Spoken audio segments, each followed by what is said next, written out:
Good morning, good afternoon, and good day wherever you may be joining us from. Welcome to another edition of the Digital Download, the longest running weekly business talk show on LinkedIn Live, now globally syndicated on TuneIn Radio through the IBGR radio network, the world's #1 business, talk, news, and strategy radio network. Today, we're learning why continuous evolution is the key to business survival. We have a special guest, Sid Mohasseb, to help us with the discussion. Entrepreneur, philosopher, author, and adjunct professor at USC's Marshall School of Business, Sid's unique ability to combine philosophical depth with practical business advice offers a refreshing approach to leadership. But before we bring Sid on, let's go around and introduce everyone. And while we're doing that, why don't you in the audience reach out to a friend, ping them, have them join us. We strive to make the digital download an interactive experience, and audience participation is highly encouraged. Right. So with that, Tim, would you kick us off, please? Yes, welcome everybody. My name is Tim Hughes. I'm the CEO and co-founder of DLA Ignite, and I'm famous for writing the book, Social Selling: Techniques to Influence Buyers and Change Makers. Excellent. Thank you very much. Good morning, Adam. Welcome. Good morning, Rob. Good morning, everybody. And hello, I'm co-founder of DLA Ignite and his business partner. And every time you introduce this show and you say we are the longest running weekly business talk show on LinkedIn Live, I feel a sudden surge of pride. It's fantastic because we've been doing this for 3 years or something, haven't we? 3 years. More than that, approaching 4. Wow. Excellent. Well, welcome and glad to have you here again. Bertrand, good morning and welcome. Hey, hi everybody. I'm the newbie on that team, to be honest. Yes. Bonjour. Sitting in France, I am the founder of Odysseus & Co., a very proud DLA partner. Sorry, and I'm quite happy to be sitting here with you on Friday. Well, we love having you here, Bertrand, so thank you. And myself, I'm Rob Durant. I am the founder of Flywheel Results. I help startups scale, and I too am a proud DLA Ignite partner. All right, as I said, on the Digital Download this week, we'll speak with Sid Mohasseb. Sid brings decades of experience in helping leaders navigate uncertainty and avoid the pitfalls of static thinking. His insights push business leaders to break away from conventional wisdom and embrace disruption as a path to growth. Let's bring him on. Sid, good morning and welcome. Hello, Sid. Good morning. Good Sid. morning. I felt kind of left out not being a DLA partner. We can work on that Never too. too late. It's never too late. Sid, Good let's morning, start by gentlemen. having you tell us a little bit about you, your background, and what led you to where you are today. The last part may be a little hard to explain. I guess life did. But I Right. can tell you a little bit. I can tell you a little bit about and I'll give you the 25 cents version of it. Invoice me. I'm an immigrant. I came to United States in 1976 and went to school here and started a career. Actually started a company while I was in college and then exited and started a career in the consulting business, management consulting business. Became a partner, very large clients such as Federal Reserve Bank, Motorola, IBM, and sort. Started my own firm focusing on turnarounds and buying companies and leverage buyouts.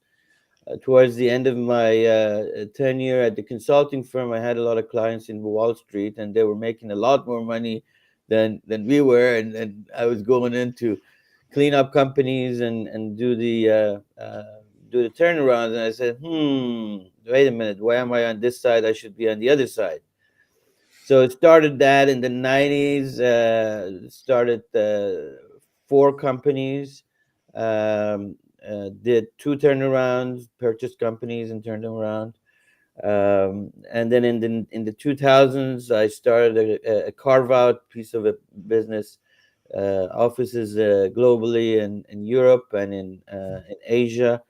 That was a huge success. We were able to increase revenues by about 30-fold in close to a couple of years. Exited that, became an angel investor. I was the president of Tech Coast Angels, which is the largest angel investment entity in the US. Made a lot of early stage investments. Started a fund, a venture fund, and then jumped into one of our portfolio companies in 2010 to drive it to exit. Sold that company, which was a analytics company, to KPMG, and spent a little bit of time at KPMG as the national lead for strategic innovation. And along the way, I've been teaching at various places. I teach at USC, as you mentioned, both in the engineering school and in the Marshall Business School. I've got a couple of books. I'm kind of old enough that I have become brave to write a lot of articles and put myself on the line. As you mentioned, a lot of people know me as the entrepreneur investor. I don't recall who first called me that, but it kind of stuck. Because I believe that that things happen first in your mind, and the philosophy that you have as a personal, authentic person, an entrepreneur, and that's how I see the world through that lens. Fantastic. Well, thank you for that. Sid, I want to start with a foundational question. Now, businesses, just in the course of doing business, always face challenges. How do you know when it's time to evolve your business strategy versus just push through?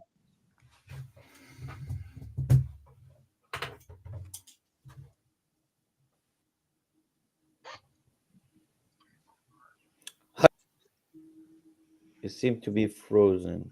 Okay, I can hear you now. My question was, how do you know when it's time to evolve your business strategy versus just push through? Keep doing what you're doing.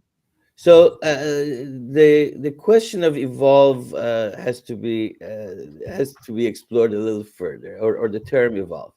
So my question would be, when do you know you shouldn't? Not because things around you are always changing.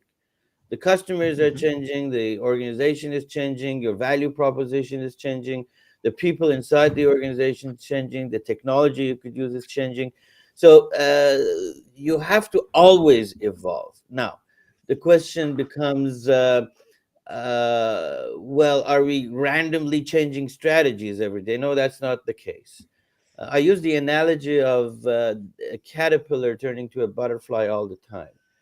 A caterpillar goes through multiple stages, 4 or 5 stages in normal. There are some caterpillars in the Amazon area that period takes 14 years. But it is a constant change, adapting to the environment, adapting to the needs, and so forth. So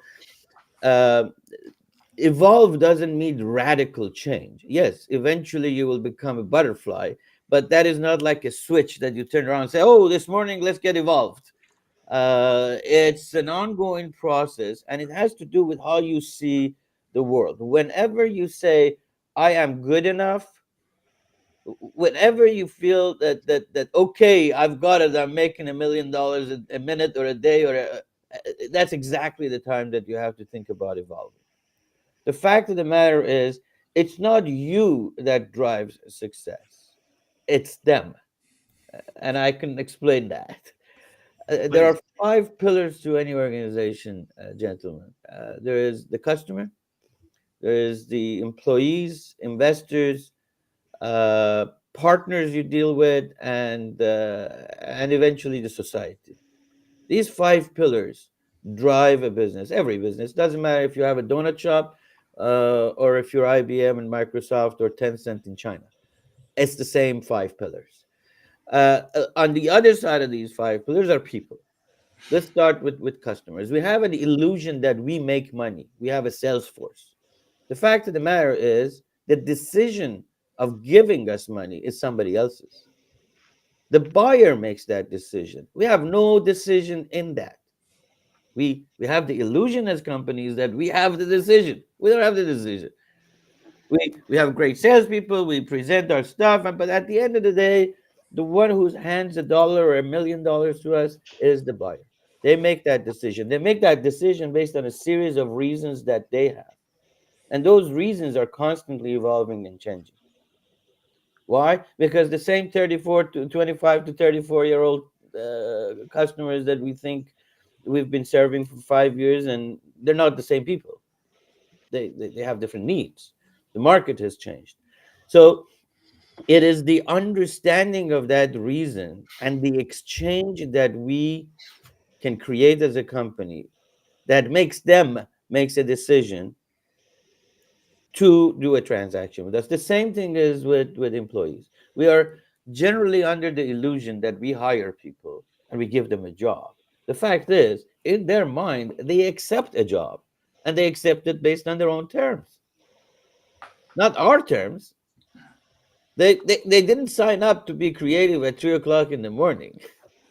They decided that this money is going to give me a benefit because my son is not feeling well, or I need to pay for the rent, or and that's what they decide to engage you with. Their reasons.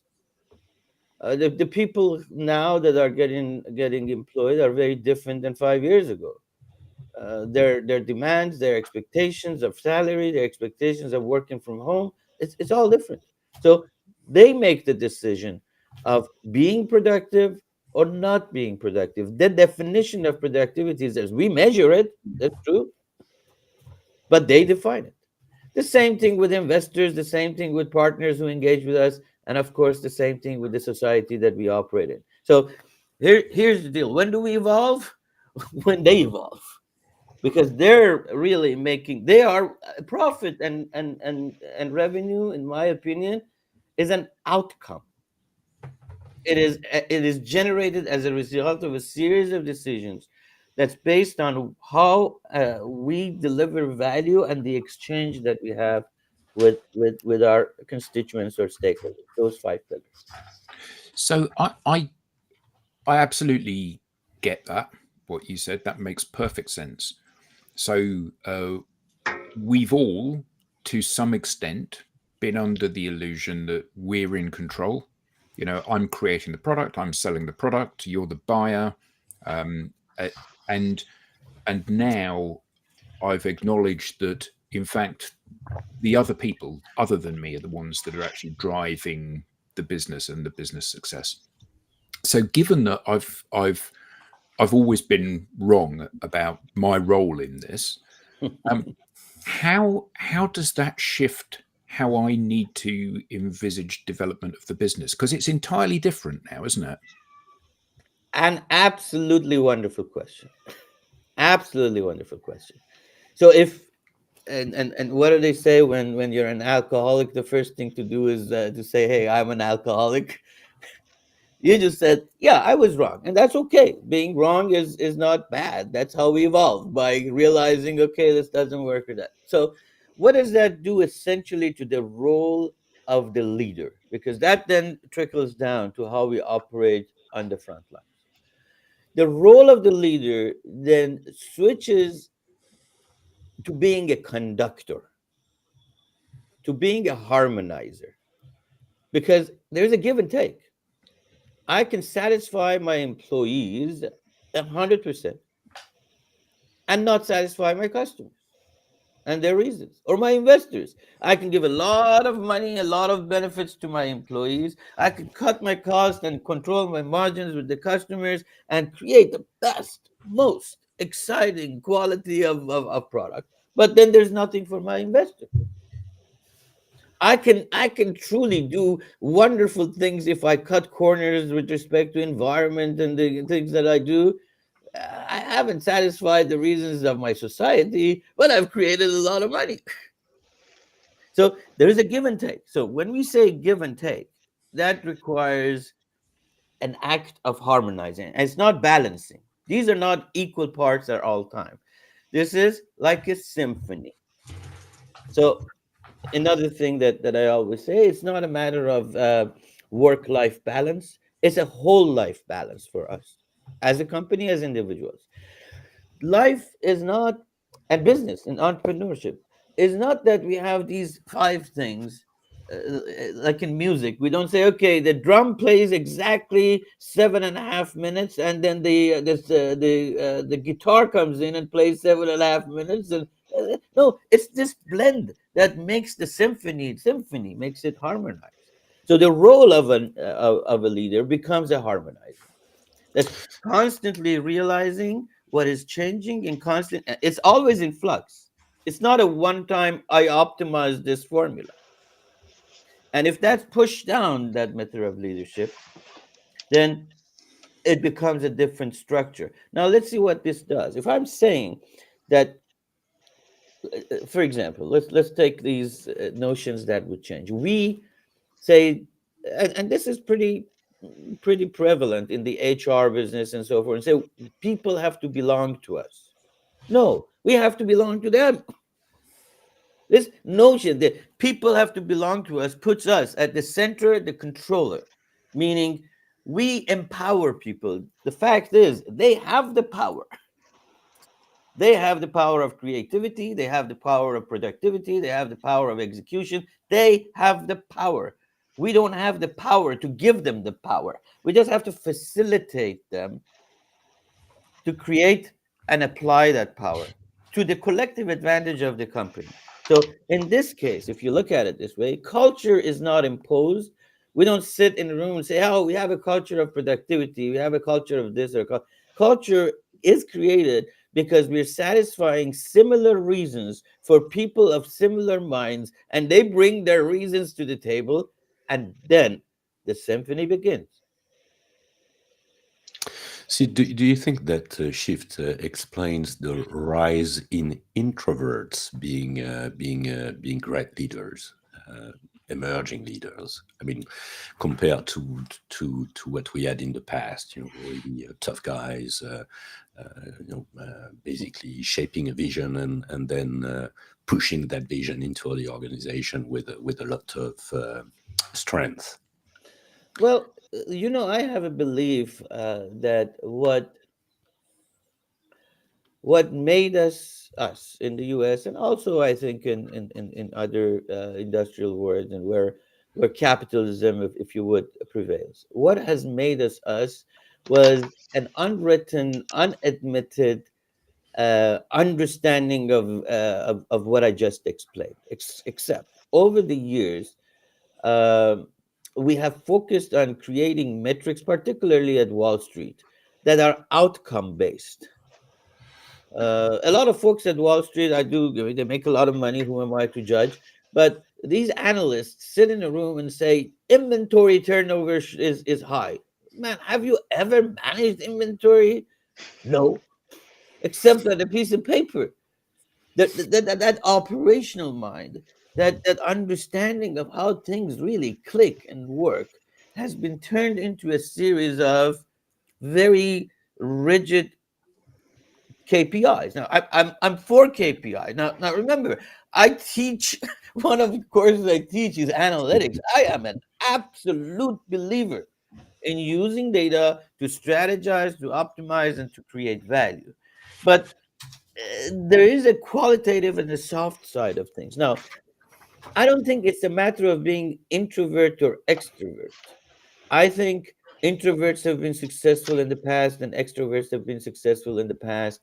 I think the key is perhaps, maybe I haven't done the research to see if there's any correlations, but maybe the introverts are less about themselves and their ego and more about building things. And maybe that's why it works. Okay, thanks for that. Sid, I love your philosophy around the 5 pillars It speaks to me and what I believe. But it seems to fly in the face of the prevailing concept of capitalism. The prevailing concept of capitalism was brought to us by Milton Friedman, and his goal of the organization is one goal: simply maximize investor value. And that's how we've been operating for a long time now. Are we at the precipice of evolving that, or just you and I on the sidelines sitting there being wrong? No, I think so. Let's talk about capitalism. So first of all, I don't disagree with him. That's one man's opinion, but it is a pretty good opinion. The question is, how do you maximize profit? See, it's the matter of approach of how we get there. It's you and I want to go on vacation. You want to walk 1,000,000 miles to get from Los Angeles to to New York to have a good time? No, I'll say there's a better way of doing it. It's more efficient. Everybody is on board, and we'll having drinks and margaritas along the way. The question is not if we want to maximize profit, but the maximization doesn't start with profit. You have to maximize what you deliver and how you satisfy the reasons. If you maximize and harmonize, because you can't maximize one of these pillars, you mess up the other one. I mean, there are a million examples of it. Let's take everybody's darling now, Mr. Elon Musk. Okay, so he did a great job at SpaceX because those people, as employees, focus on employees. Those people love to go to Mars. They have a mission, but the folks at Twitter didn't have the same mission. You apply the value exchange was different. You can't just take those people had a different reason to be there and to do what they did. SpaceX folks didn't. He had lots of people that loved his car. But at in a matter of a couple of weeks, he cut the price by 10-15%. I don't exactly know the number, because the Chinese are doing it and I have too much inventory. He ignored the fact that some people had bought a car last week and they haven't even received their car, made them upset, broke that exchange relationship, and wanted to give himself a $56 billion bonus. That, my friends, is not harmonizing. It may be optimizing his shareholder, but it will have consequences, and it does. I mean, if he's lost 83% of revenue on Twitter, there's something there. If for 8 quarters in a row he has had excess capacity in Tesla, that says something. So when it comes to harmonizing, Sid, because we talked about partners, customers, investors, the employees, the society, right? But these have different triggers, right, and potentially even different targets. So how do you make sure as a leader that so what's the recipe for aligning the target and creating that symphony you were talking about? Because in my experience, that's a very challenging thing to do. That is, but the rewards would be the profits that Rob just talked about. The rewards would be worthwhile. I have a good friend of mine. He's not my client. I don't sit on his board, and we have wine every once in a while. And he became, when I talked to him, the first thing he said, "Sid, I'm going to do this with my company." And he now calls himself a platform, not a company. And he says, our mission is to do these 5 things. His profits have doubled in a matter of 6 to 8 months. Doubled. His clients say, we've never seen anybody look at and you genuinely are practicing. So it is complicated. It is hard. It is hard though, if you play football, and I'll take you out. You may be a great athlete. If I take you and for you in France, let's call it soccer. So if you're playing soccer and you're Ronaldo or you're Zidane, and I put you in a basketball game against the likes of LeBron James, you're not going to win because the rules are different. You may be a great athlete, so you have to change the way you look at this formula, and you look at this thing that this will change. Everything will change, and these people have, and they are people, and they are the ones who are generating revenue for me. It's not just the customer. Hey, people say customers are the king. Yeah, but no king can manage an empire without the rest of the people. It just it's not possible. So the idea of harmonizing in these five pillars means recognizing the reasons, and guess what? It's not perfect.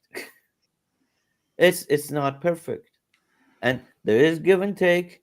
And if you believe in this and you really approach it, then you don't measure the outcome.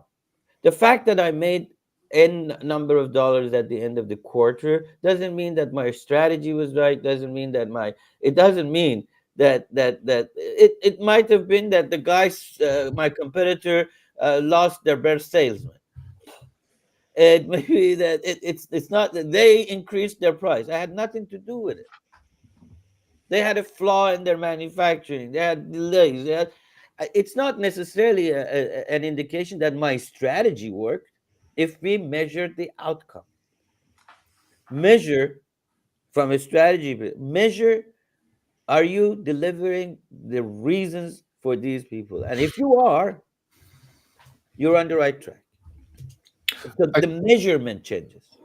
Okay, so we've all been viewing this from the wrong direction, and we acknowledge that we need to keep these five different pillars in balance. So hopefully people are watching the show and they're thinking to themselves, I need to go away and rethink how I'm doing business. So what's the starting point for people? What do they need to do first to start to get an idea and think about how they can do these things differently?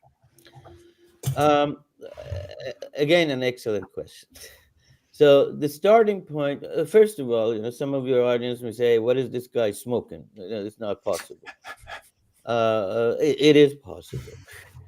It is possible. You will see a lot of, if you really look at various organizations, whoever you like, you will see traces of this. Maybe they practice in one area or another for a period of time. And I think, going back to Ralph's question, and I think this is the core of capitalism where we started. This is what we did. We built companies to deliver value.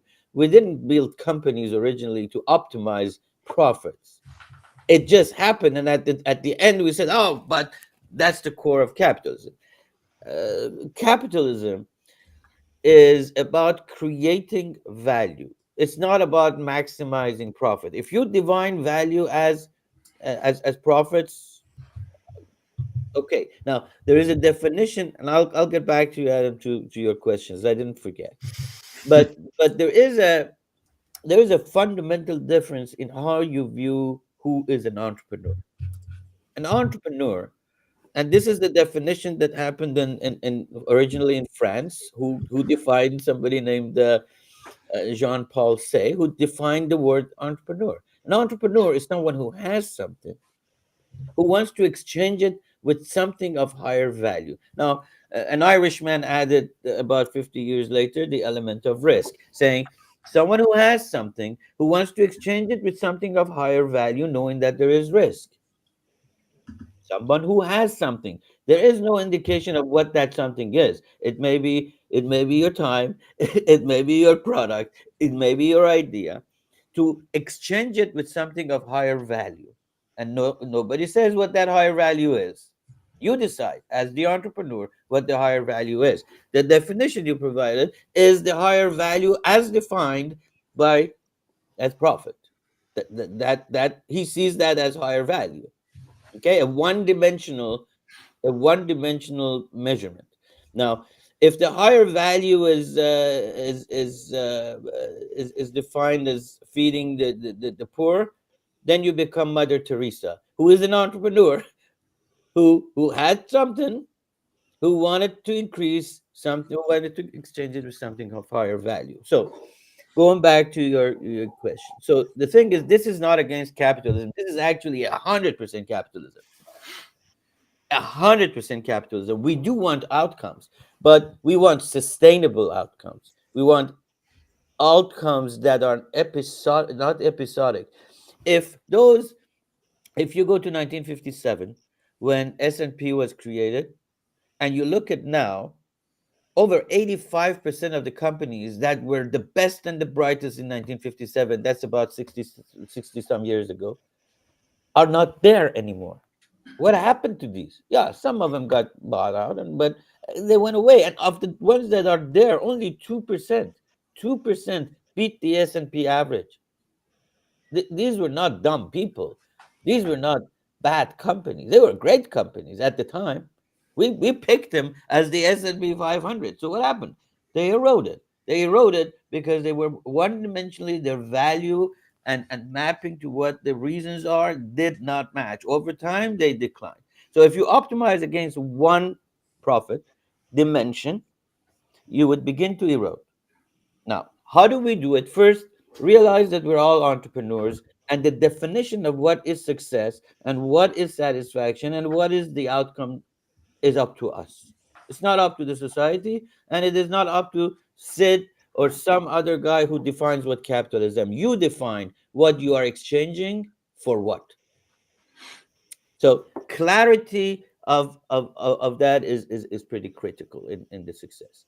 uh, then it's the realization that really they are making me money, and they are giving me the boat that I sail on. They are giving me the house and it is because I have provided some exchange, and I have to figure out what that is. So if that realization is there, we're 90% of the way there. 90%. Because then we begin to look at the world in an entirely different way. We don't look at this as, you have like ESG stuff and all that stuff that came in from the World Economic Forum. Oh, we have to give back to the society. We're not giving back. We're just realizing it's not that we owe them something, it's that they're part of the formula. They are a pillar. It's not this, oh, I have to put something to do A and B, and it's not an imposing element to our performance. It's part of our performance. So realizing that all these pieces are key. It's not that I'm giving an employee the power to do something. It's not that I'm giving him money out of my own pocket. No.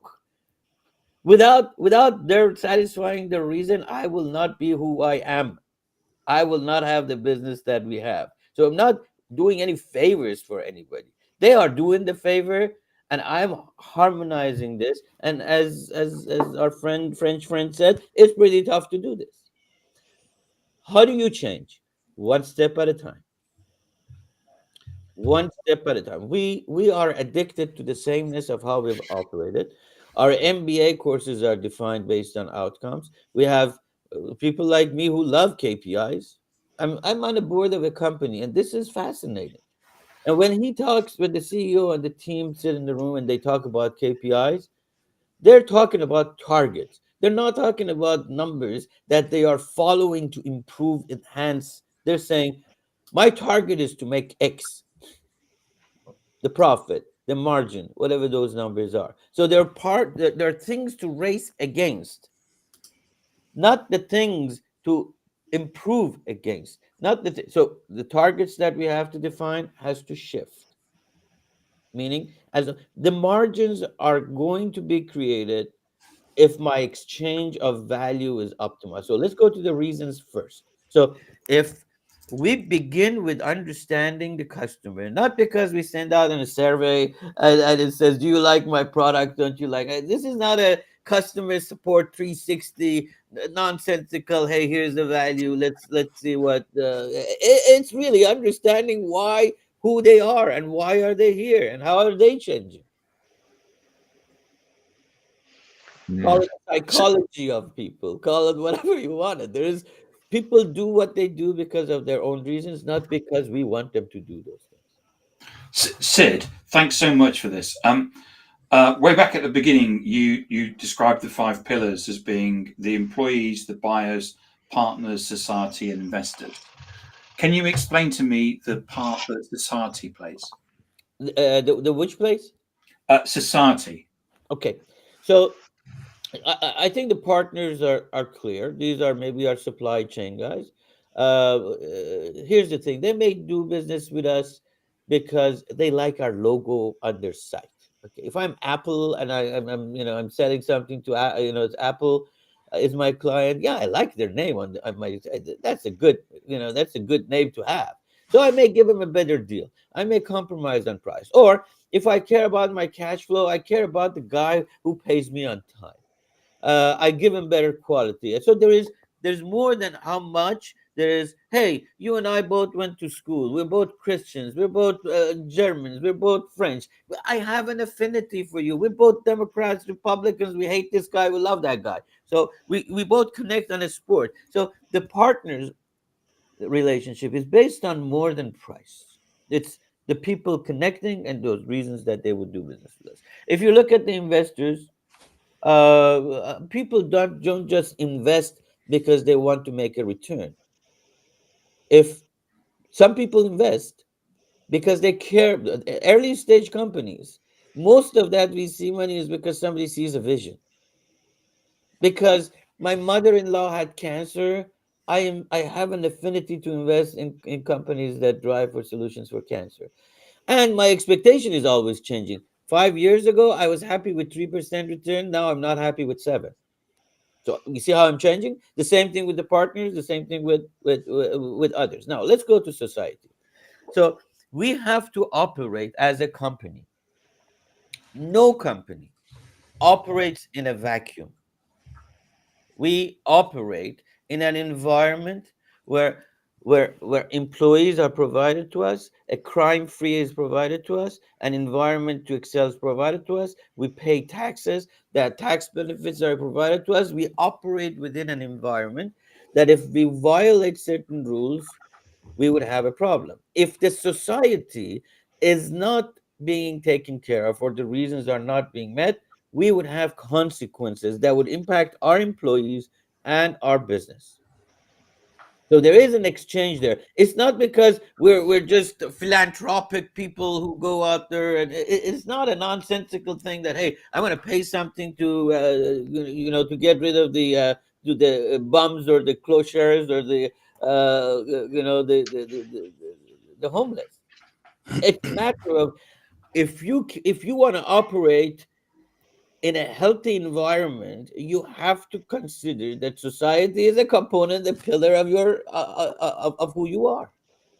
Yeah, I remember when Lehman's went down in London, and it was the dry cleaners and the coffee shops and the and all of those things that were affected, because people weren't going there and buying their coffee on the way to work and getting the dry cleaning done, etc.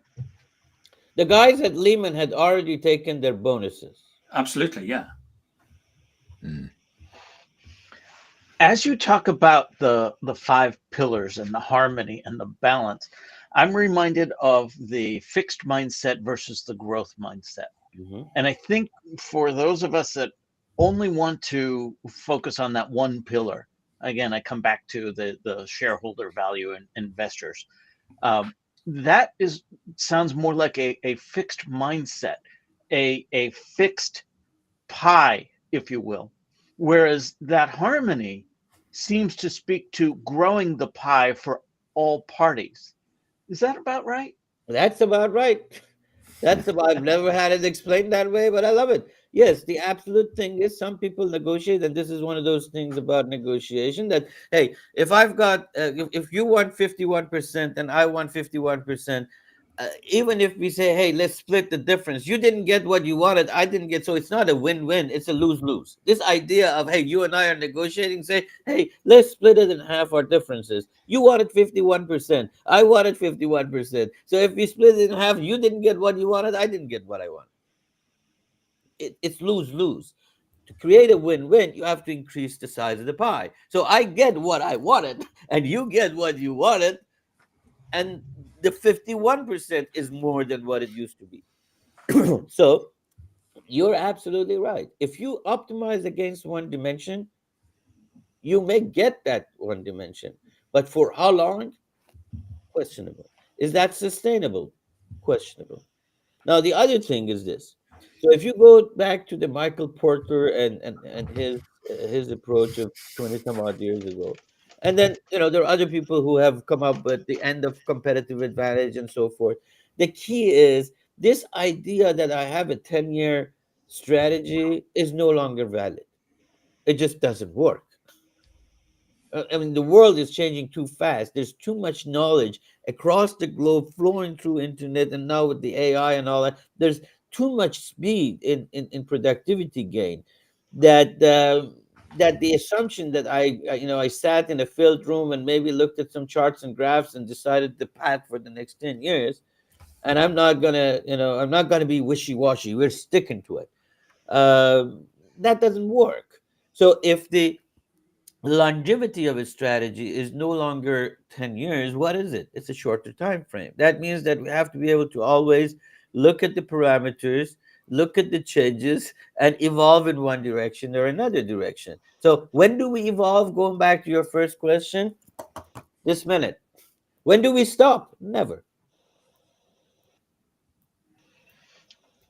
How do you foster adaptability within your organization if your team is resistant to change? So let's talk about change. So there are a few factors. That's one of the things that I talk about a lot. I write a lot about. I've got TED Talks about it. So we have to look at change from two perspectives. First of all, imagine, gentlemen, and the audience that's sitting there for a minute, imagine with me that if I don't know, if it's 72 degrees outside, the birds are chirping, it's absolutely beautiful. Everything is just absolutely wonderful. You want to be a scientist, you are. You want to be Kim Kardashian, you are. You want to be the president, whoever you want to be, the ultimate thing, and you are. Imagine everything is absolutely perfect. Now imagine nothing changes. Absolutely nothing. You have a 5-year-old, you will never see your grandkids. That 5-year-old will forever stay at 5-year-old. You have McDonald's for lunch, you will always have McDonald's for lunch. There is no change, zero change. That's a horrible, horrible place because you have absolutely no options. You have zero options. The only friend that we have that provides us with options to progress, to grow, to change, to evolve is change. Without it, we are as stagnant as we can. But that's simultaneously very heartening, but also very scary, isn't it? Yes, it is. Particularly because you've swept away all the cornerstones of a belief system. This is how things are. This is how you need to. This is what you're trying to achieve. And all of a sudden, that's all gone now.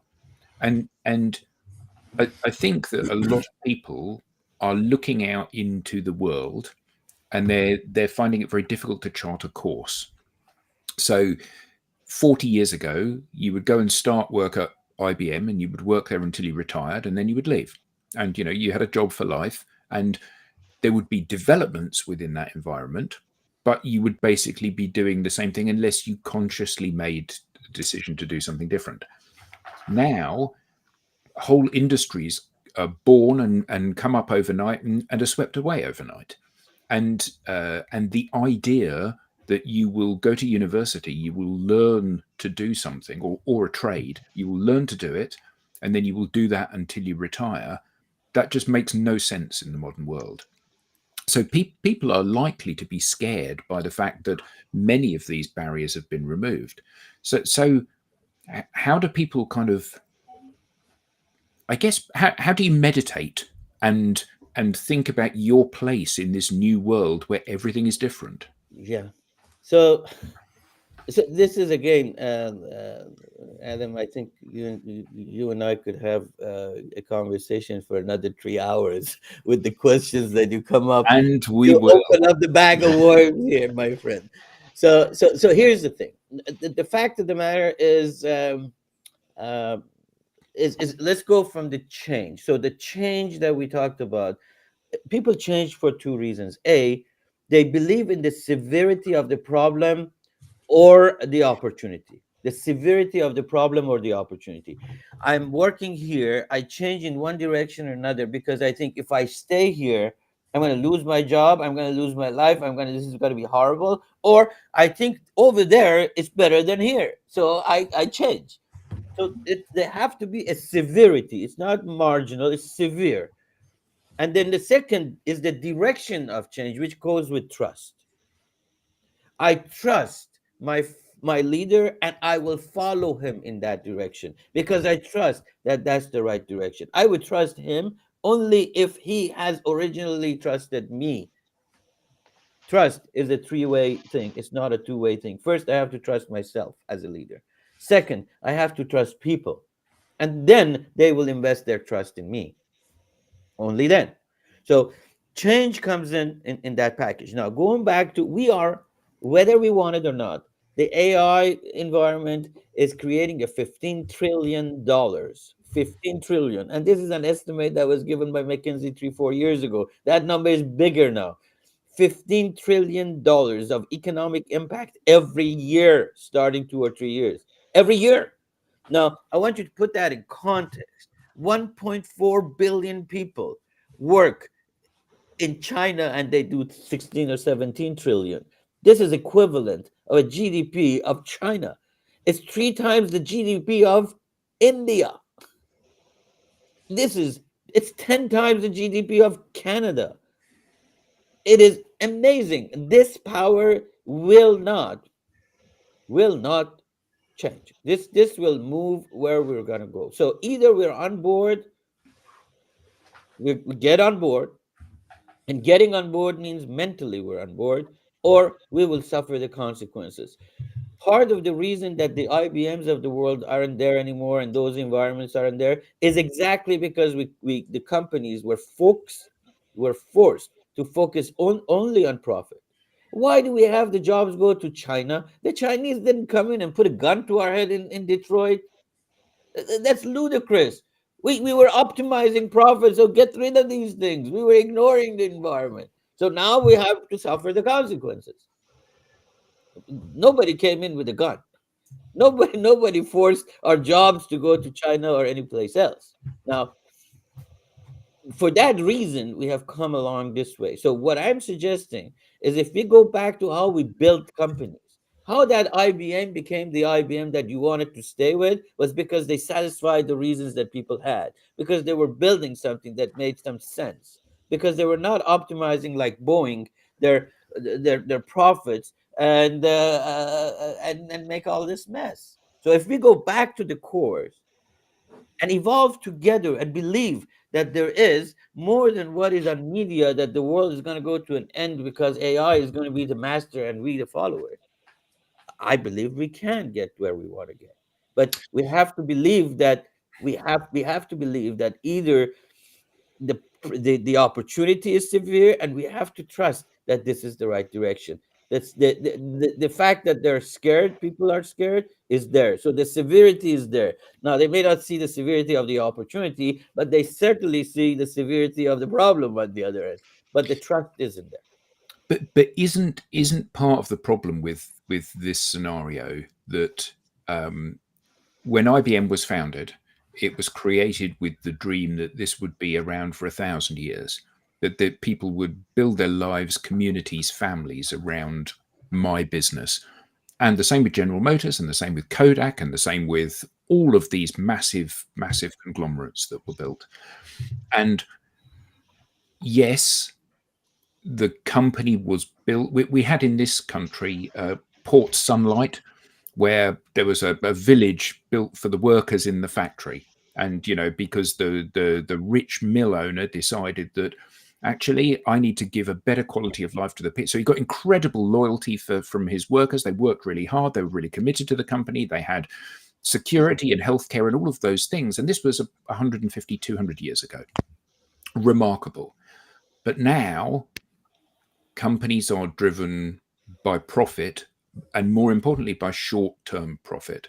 So I come in as an investor to your business and I say, if we lay off those 10,000 people and we move that development or that manufacturing to insert developing world nation here, China, India, Indonesia, wherever it may be, we move the work where I'm paying people not $500 a day each, I'm paying them $50 a day each. I've got a 10x increase in my profit on the manufacturing portion of my business. And for most investors and for most directors of businesses, that's a very beguiling thought. I'm compensated based on how much profit I can make for the business. All of a sudden, I now have the opportunity for me to do one of these things, which I'm sure all of us would agree is the wrong thing to do. For who, Adam? The wrong thing. See, this is the thing. If we've made the leaders short-term thinkers, and they're in it for themselves, for them, it's not the wrong thing to do. We are incentivizing them to do that. Yeah, but that's what I mean. It's you and I would see that as being morally wrong. I'm going to lay off 10,000 people. I'm going to turn that lovely town into a ghost town because I'm the main employer in that town. And we've seen it in every country in the Western world happen this way. Those things have been outsourced to a cheaper manufacturing place. People have been laid off, and then all of a sudden the company falls from favor. People don't want to buy the products because of how they've behaved. But the chief executive, the managing director, the board, they don't care, because I've gone from earning $500,000 this year to earning $25 million next year, and then I'm on a beach. I've got my, it's like a scene from Trading Places. Tim's out on the yacht. How you doing, Tim? And we're having a great time because we've profiteered on the back of people's misery. Now, until we put in place a longer term thing, we'll continue to have Lehman Brothers type situations and companies going under, because I'm going to make a killing today, I'm going to retire tomorrow. It's not my problem. So how do we change this? I mean, that's a great question. I mean, there are examples from here to Timbuktu about that. I think during COVID, Hertz, the car company, was filing bankruptcy. The day before the bankruptcy, the CEO got a $10 million bonus because he thought about going to bankrupt the company.